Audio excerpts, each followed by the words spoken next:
Okay, so you've been practicing your footwork, you've been practicing your blade work, you've been practicing all the stuff I've been telling you, you found a friend you feel safe with, and you are ready to make a fight, except you have no idea how to start doing choreography. Well, that's okay, because this is Sellsword Arts, and today we're giving choreography tips.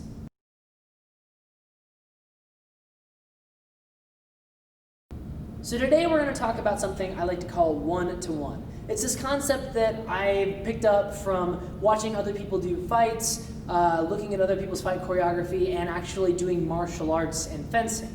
It's the idea that I only get one move to my partner's one move.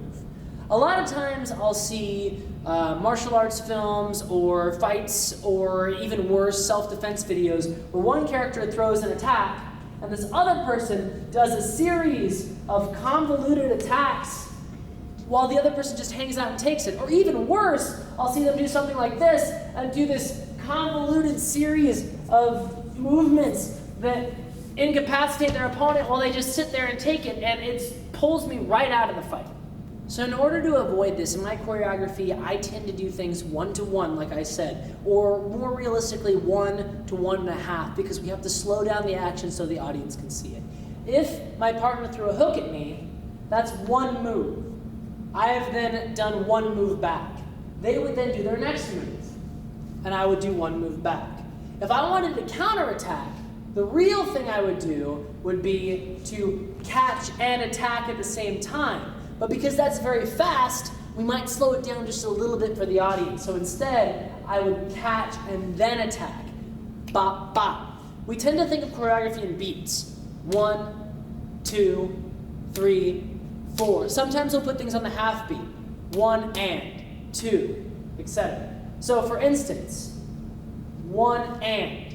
I would still count that as 1-to-1. We've just slowed it down a little bit so the audience can see. The same can be said for swords. We want to keep the openings between our attacks as small as possible to make the sword combat look realistic.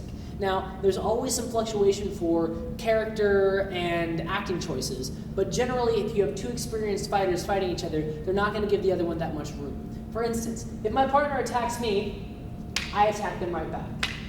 I defend the incoming attack, and I see my opening, and I go for it. If my partner attacked me twice,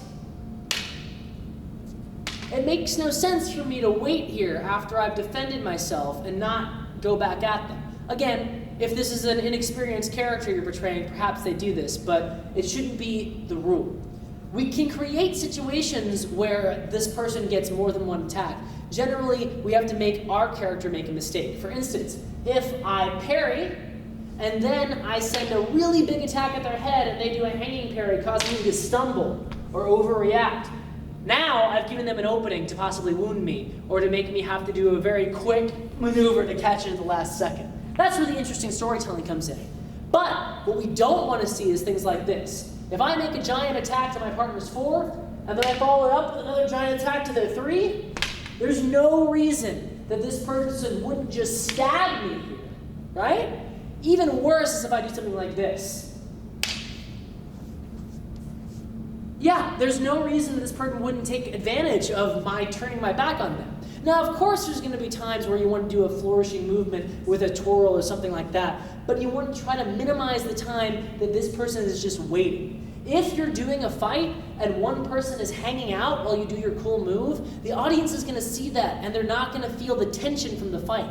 You want to make sure that your opponent is reacting to you. You can create space with something like a big stomach swipe that gets them to go backwards, or something like a giant thrust that causes them to dodge at the last second and come off balance. But you don't want to just do a big move where they have to hang out while you do your super cool move. So the concept of one-to-one really boils down to don't make your partner wait on you.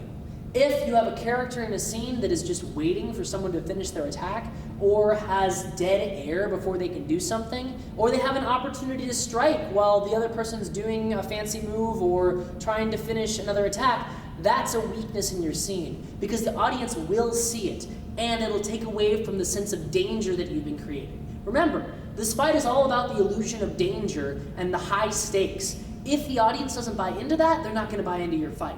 So, when you're creating your choreography, look for those holes. This is especially true if you're doing group fights. If you're doing a group fight and one character is waiting for their turn to come in, that's not realistic. They're going to go help out their buddy, or they're going to fight the other person. Make sure you don't leave those big gaps. Keep working on it.